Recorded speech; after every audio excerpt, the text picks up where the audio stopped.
৩০০ কোটি টাকা ব্যয়ে পবিত্র কাবা শরীফের আদলে নির্মিত হয়েছে মসজিদ। ঢাকায় নির্মিত যে মসজিদে নামাজ পড়তে দূর দূরান্ত থেকে ছুটে আসেন শত শত ধর্মপ্রাণ মুসলমান। আধুনিকতার ছোঁয়ায় নির্মিত এই মসজিদটি এর নির্মাণ শৈলীর জন্য নজর কেড়েছে সবার। দাবি করা হচ্ছে অনিন্দ্য সুন্দর এই ৫ তলা মসজিদে একসাথে ১২,০০০ মুসল্লি নামাজ আদায় করতে পারবেন। তবে শুধু আকারেই নয়, সৌন্দর্য দিয়েও মুগ্ধ করেছে মসজিদটি। চলো তাহলে ঘুরে আসা যাক এই মসজিদের অন্দরমহল থেকে। কতটা দৃষ্টিনন্দন করে তৈরি করা হয়েছে মসজিদ আল মোস্তফা নামের এই মসজিদটি, এ নিয়েই আমাদের আজকের এই আয়োজন। ঢাকাকে বলা হয় মসজিদের শহর। ঢাকার ছোট অলিগলি থেকে শুরু করে বড় রাস্তার পাশেও মসজিদ পাওয়া যায়। মূলত মুঘল আমল থেকেই মসজিদের শহরে পরিণত হয় ঢাকা। ঢাকায় কতগুলো মসজিদ রয়েছে এর সঠিক সংখ্যা জানা না গেলেও ধারণা করা হচ্ছে প্রায় ১০,০০০ মসজিদ রয়েছে ঢাকায়। আর এই তালিকায় এবার যুক্ত হয়েছে মসজিদ আল মুস্তফার নাম, যে মসজিদটি নির্মিত হয়েছে কাবা শরীফের আদলে। রাজধানীর মাদানী এভিনিউয়ে গড়ে উঠেছে কাবা শরীফের আদলে চোখ ধাঁধানো মসজিদটি। ৫ তলা বিশিষ্ট মসজিদের সবচেয়ে বড় আকর্ষণ হলো সামনের দিকে কালো রঙের মাধ্যমে ফুটিয়ে তোলা পবিত্র কাবা শরীফের আকৃতি। জানা গেছে দেশের শীর্ষস্থানীয় ইউনাইটেড গ্রুপ ৩০০ কোটি টাকা ব্যয়ে কাবা শরীফের আদলে এই নান্দনিক মসজিদ নির্মাণ করেছে। মসজিদের দেয়ালে সোনালী রং দিয়ে লেখা হয়েছে মহান সৃষ্টিকর্তা আল্লাহ এবং মহানবী হযরত মুহাম্মদ সাল্লাল্লাহু আলাইহি ওয়াসাল্লামের নাম, যার সৌন্দর্য দূর থেকেই অবলোকন করা যায়। ভেতরের মিম্বরের দেয়ালে ডিজাইনও একই। উপরের দিকে বড় করে সোনালী রং দিয়ে লেখা হয়েছে লা ইলাহা ইল্লাল্লাহু মুহাম্মাদুর রাসূলুল্লাহ সাল্লাল্লাহু আলাইহি ওয়াসাল্লাম। দেশের অন্যান্য মসজিদ থেকে মসজিদ আল মুস্তফায় বেশ কিছু ভিন্নতা দেখা গেছে।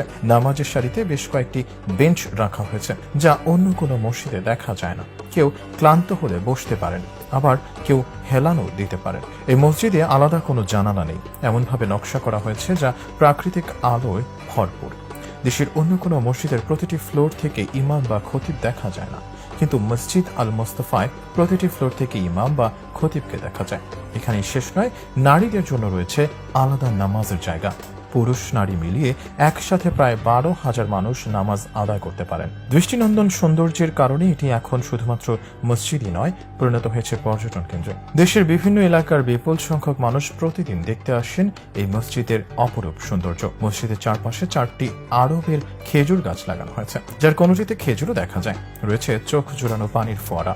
দর্শনার্থীরা বিমোহিত হয়। এর গঠন, কাঠামো আর চারপাশের সবুজে ঘেরা প্রকৃতির ছোঁয়া মসজিদ আল মুস্তফার নান্দনিক স্থাপনা দেখলে চোখ জুড়িয়ে যাবে। এক গম্বুজের নিচে ৪-৫ তলা মসজিদটি যেন নান্দনিকতায় ভরা। এর বাইরের ডিজাইন যেমন দৃষ্টিনন্দন, ভেতরের কারুকাজ তেমনি অসাধারণ। মসজিদের ভিতরের ডিজাইনে রয়েছে শিল্পের মুনশিয়ানা, দৃষ্টিনন্দন ক্যালিওগ্রাফি, ইন্টেরিয়র ডিজাইন আর প্রকৃতির মিশেলে ঘটবে প্রার্থনার গভীর মনোসংযোগ। বাহারি রঙের আলোকসজ্জা সৌন্দর্য বাড়িয়ে দিয়েছে মসজিদ আল মুস্তফার। মসজিদের ভিতরে প্রচুর আলো বাতাসের ব্যবস্থা থাকায় দিনের বেলা বাতি জ্বালানোর কোনো প্রয়োজন হয় না। মসজিদ আল মুস্তফায় রয়েছে ২টি চলন্ত সিঁড়ি।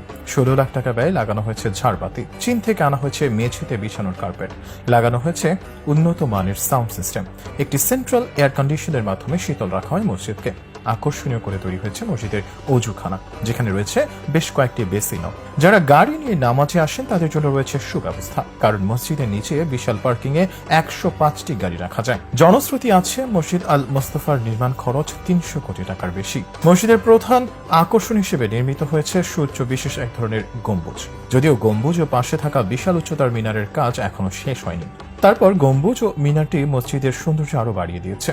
মসজিদটি দেখতে ভিড় করা পর্যটকরা জানান, রাতে যখন মসজিদের সব বাতি জ্বলে ওঠে তখন যেন তৈরি হয় বিমুগ্ধতার ছোঁয়া এক অপার্থিব পরিবেশ, যে পরিবেশে মানুষকে উদ্বুদ্ধ করে সৎ পথে চলতে, সততা আর বিবেক দিয়ে গড়তে নতুন জীবন। দাবি করা হচ্ছে মসজিদটির নির্মাণ কাজ পুরোপুরি শেষ হলে বাংলাদেশের সবচেয়ে সুন্দর মসজিদের খেতাব পাবে এই মসজিদ আল মুস্তফা।